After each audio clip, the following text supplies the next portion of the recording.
Ghosi Lok Sabha seat चर्चा का विषय बना हुआ है और आप जन तक पहुंच करके अपनी बातों को रख रहे हैं, तो क्या लग रहा है ये चुनाव किस तरफ और क्या संदेश देगा? ये चुनाव वोटिंग से पहले ही हमारे विरोधी प्रत्याशी मैदान छोड़कर भाग चुके हैं। आप तो ग्राउंड लेवल के रिपोर्टर हैं, कोई दिख रहा है? जो भी प्रत्याशी हैं, जो भारतीय जनता पार्टी समर्थित प्रत्याशी हैं, वो कहीं कब मिले थे आप उनसे? उनके पिताजी का आपने वीडियो देखा होगा, मंत्री जी का सुल्तानपुर में प्रचार कर रहे थे, यहाँ घोसी में प्रचार करते हुए देखा आपने? दूसरे प्रत्याशी को देखा? तो जो लोग ग्राउंड छोड़कर पहले ही भाग चुके हैं, सरेंडर कर दिए हैं, उनको इस बात का एहसास हो गया कि घोसी का चुनाव राजीव राय नहीं, राजीव राय के लिए घोसी की जनता लड़ रही है और ये चुनाव एक तरफा हो चुका है। अगर देखा जाए तो कांग्रेस भी आपके साथ है और यहाँ के गरीब और जिस तरह से व्यापारी हैं, उनको डर है कि अगर मैं उनके सपा के साथ नहीं रहा तो उनकी रक्षा कौन करेगा?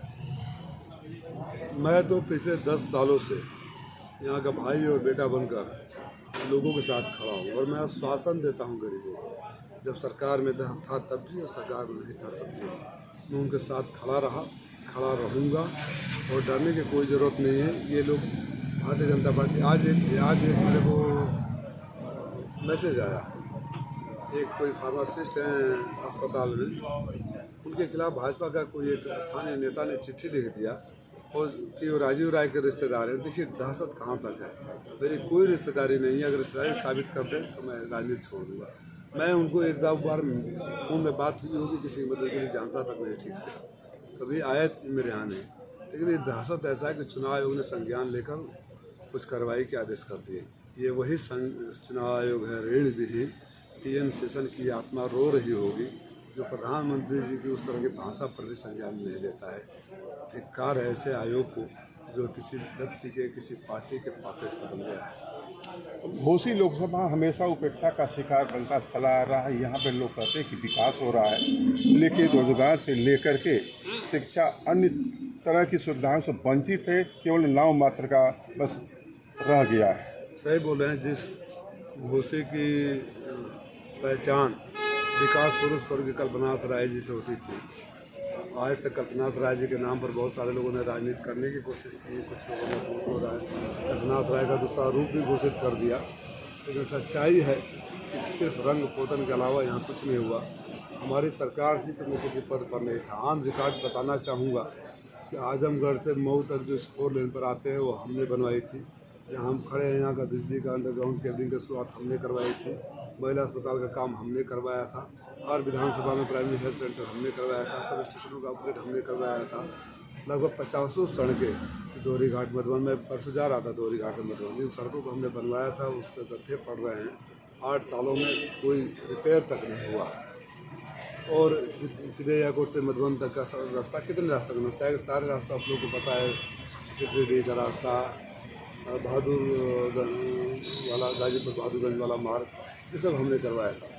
बता दें, मैं तो चुनौती देता हूँ सरकार को कि आइए ना, एक आप लोगों के सामने खुले मंच से जगह और टाइम वो चुन ले।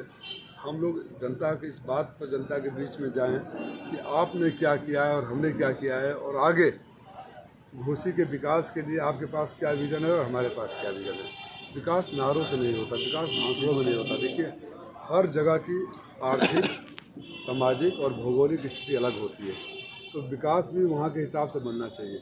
देश में ये हमारा जो घोसी है किसानों और बुनकरों का इलाका है।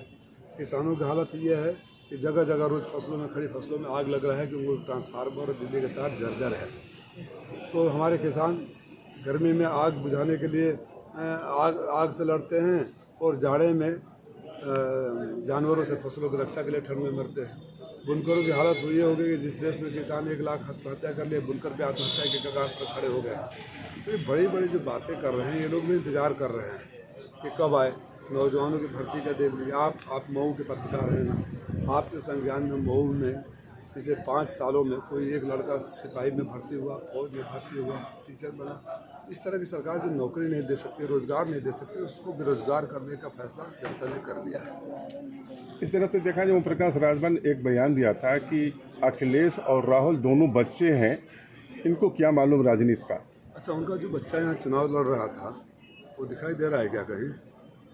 अपने बच्चे को क्यों नहीं कहते कि जाओ, हमने तुमको लोकसभा का टिकट दिलवाया है, क्षेत्र में रहो। खुद तो सुल्तानपुर में प्रचार कर रहे हैं। ऐसे बड़े बोलेपन जो हमारे स्टार प्रचारक हैं, जो अपने बच्चे को कभी बलिया से लॉन्च करते हैं, कभी बनारस से लॉन्च करते हैं, और इस बार हैट्रिक हार का लगाने के लिए घोषी भेजे हैं। अपने बच्चे के बारे में सोचें, बाकी बच्चों को अपना ध्यान रख लेंगे। तो क्या ये कयास लगाया जाए कि यहाँ की जनता जो यहाँ उपेक्षा का शिकार थी अब उससे वंचित नहीं रहेगी? मैं चुनावी दावे वादे नहीं करता। मैं घोसी के मालिकों से बोल रहा हूँ, आप कहीं खड़ा करो। अगर मैंने जितने काम किए हैं उसका 25% काम भी किसी ने किया हो जब सरकार थी। जब सरकार नहीं थी तो जिस तरह से कोरोना, बाढ़, कटान, लॉकडाउन, ट्रेन दुर्घटना, लोगों का यहाँ जहाँ खड़े हैं, एक संतोष मामा बैठे सुबह से शाम तक एक ही काम है, गरीबों का इलाज कराना। कोई कर रहा हो तो करे। तो मैंने अपने आचरण से, अपने कर्म से, अपने वाणी से साबित किया है कि मैं घोसी का भाई और बेटा हूँ, और उपेक्षित तो नहीं रहेगी, इतना मैं वचन देता हूँ, वादा देता हूँ। और अगर घोसी के मालिकों ने आशीर्वाद दे दिया तो जिस कल्पनाथ राय के नाम पर लोग दुकान चलाने के प्रयास करते हैं, उनको बताए रास्ते पर पदचिन्हों पर चलकर वो काम जरूर करूँगा कि लोग फिर से एक बार अपने को गौरवान्वित महसूस करेंगे और कल्पनाथ राय की यादें ताज़ा होगी। आपका घोसी में तो विरोध हो रहा है, लेकिन विरोधियों के पास मुद्दा नहीं है कि हम किस पर विरोध करें। नहीं, विरोध तो मेरा नहीं हो रहा है। जनता आपको जाए, आज तक कोई ये दिखाई राजीव राय के खिलाफ किसी जनता ने बोला होगा? जो बताइए, जो चुनाव से मैं शुरुआत का कहीं किसी, आप ग्राउंड रिपोर्टिंग करते रहते हैं, मैं देखता रहता हूँ, जगह जगह गांव में जाते हैं। पिछली बार हमारे विरोधी प्रत्याशी को आपने कब देखा था? जो लोग चुनाव से पहले मैदान छोड़कर भाग चुके हैं, तो मेरा विरोध क्या करेगा? तो औपचारिकता मात्र है। 4 तारीख को परिणाम सामने आएगा। अगर आप कोई देखे हो पिछले हफ्ते, 10 दिन, 15 दिन में किसी को देखें तो वीडियो दिखाइए। नहीं, फलाने भी यहाँ प्रचार कर रहे हैं। Thank you.